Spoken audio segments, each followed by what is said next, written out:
वदिया सिंह और जाजू दक्षिण की ओर बढ़ते हैं। जाजू, इस बार हम जिस राज्य में भ्रमण करने आए हैं, इसकी सीमाएं कई राज्यों से जुड़ी हैं। और यही नहीं, इसकी एक तरफ अरब सागर भी है। क्या बात है वदिया, इस राज्य का नाम तो बताओ। इस राज्य का नाम है कर्नाटक। लो, हम इसके अद्भुत शहर बादामी में पहुंच भी गए। वदिया, ये गुफाएं तो सच में अद्भुत हैं।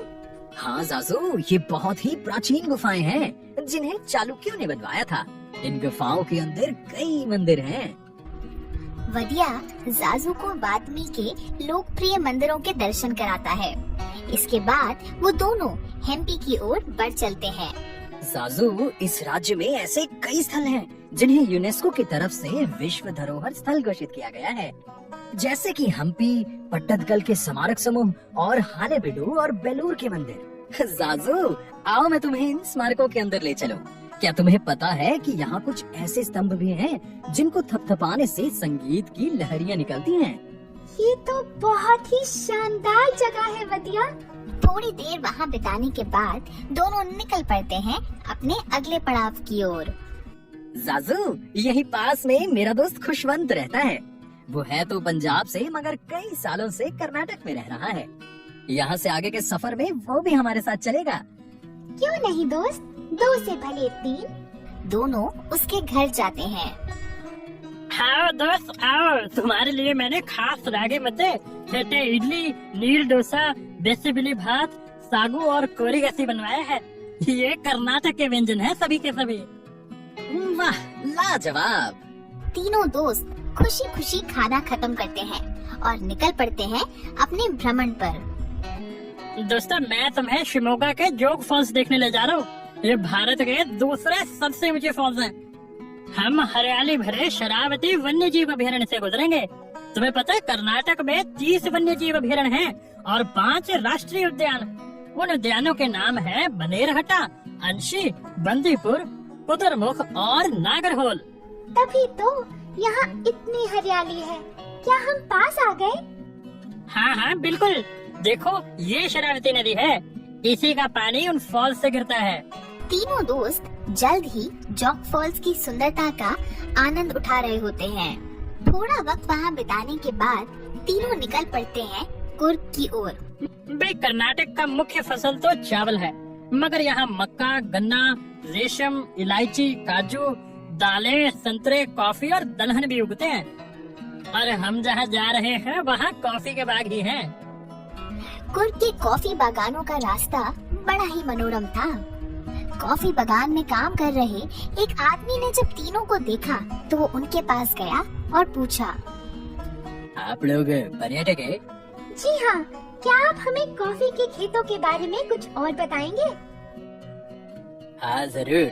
आपको जानकर खुशी होगा कि कॉफी का खेती सिर्फ कुर्ग में नहीं, कर्नाटक के शहर चिकमंगलुर में भी होता है। खुशवंत उस आदमी से कुछ पूछताछ कर रहे थे जो जाजू को समझ नहीं आई। वदिया, खुशवंत किस भाषा में बात कर रहे हैं? जाजू, कर्नाटक की भाषा कन्नड़ है और खुशवंत इनसे उसी भाषा में बात कर रहा था। इन्होंने मुझे बताया कि कुर्ग प्रांत में ही वार्षिक कोडावा हॉकी टूर्नामेंट होती है जो विश्व प्रसिद्ध है। अभी तक 50 से ज्यादा कोडावी लोगों ने अंतर्राष्ट्रीय स्तर पर हॉकी खेली है और कुछ तो ओलंपिक तक भी पहुँचे हैं।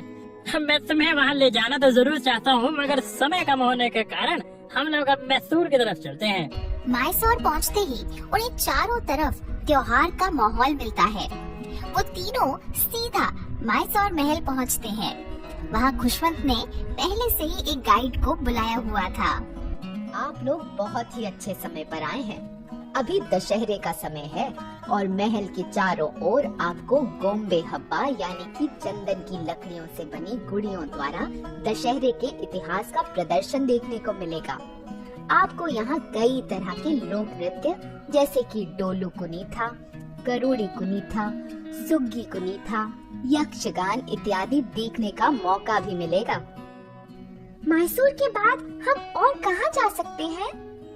वैसे तो कर्नाटक में कई ऐसी जगह हैं जो आपको जरूर देखनी चाहिए। अब वो चेन्नपटना के लकड़ी के खिलौने हो या विश्व का दूसरा सबसे बड़ा बीजापुर का गोल गुम्बज, बीदर का किला हो या हालेबीडु के खूबसूरत मंदिर, काबिनी नदी हो या गोकर्ण का समुद्री तट, आपको 1 महीना लग जाएगा, तब जाकर आप पूरा कर्नाटक घूम पाएंगे। आपने बिल्कुल सही कहा, मगर फिलहाल हमारे पास उतना वक्त नहीं है, इसलिए अब हम बांदीपुर नेशनल पार्क देखते हुए बेंगलुरु में अपनी यात्रा समाप्त करेंगे। तीनों गाइड से हाथ मिलाकर बांदीपुर की ओर निकल पड़े। कर्नाटक की हरियाली देखकर दिल करता है यहीं रुक जाऊं। खुशवंत, ये सुंदर शहर किन प्रसिद्ध लोगों की जन्मभूमि है, ये तो बताओ। हाँ जरूर, कर्नाटक से वैसे तो कई बड़े राजा महाराजा, स्वतंत्रता सेनानी, व्यापारी, खेल जगत के लोग और फिल्मी हस्तियां मशहूर हैं। चित्तूर रानी चेन्नम्मा, अजीम प्रेम जी, R.K. नारायण, N.R. नारायण मूर्ति, डॉक्टर देवी शेट्टी, राहुल द्रविड़, ऐश्वर्या राय, गिरीश कर्नाड इत्यादि। यहाँ 50 से ऊपर मेडिकल कॉलेज हैं। अल्टरनेटिव थेरेपी के लिए लोग यहाँ दूर दूर से आते हैं। बातों बातों में वो तीनों बांदीपुर पहुंच गए। तीनों हाथी की सवारी करते हुए पार्क में घूमते हैं। उन्हें वहाँ कई और जानवर और पक्षी दिखते हैं। चलो दोस्तों, अब मैं तुम दोनों को तुम्हारे आखिरी पड़ाव सिलिकॉन वैली यानी इंटरनेट टेक्नोलॉजी के शहर बेंगलुरु छोड़ दो। मैं तुम्हें बेंगलुरु के चिन्ना स्वामी स्टेडियम से लेकर जाऊंगा, जो कि 50 साल पुराना है और शहर के बिल्कुल बीचों बीच बसा है। ये स्टेडियम दुनिया का पहला ऐसा स्टेडियम है जो सौर ऊर्जा यानी सोलर एनर्जी से बिजली प्रोड्यूस करता है। तीनों एक बार फिर खुशवंत की टैक्सी में सवार होकर बैंगलोर पहुंचते हैं। वहाँ स्टेडियम देखने के बाद जाजू और वदिया खुशवंत को अलविदा कहते हैं। धन्यवाद दोस्त, तुमने हमें बहुत ही सुंदर जगह दिखाई। अच्छा ये लो दोस्तों, मेरी तरफ से ये मैसूर के सिल्क साड़ी और लकड़ी के खिलौने। चन्नपटना के खिलौने, वाह दोस्त, बहुत बहुत धन्यवाद, हम फिर मिलेंगे। सभी गले मिलते हैं और वदिया और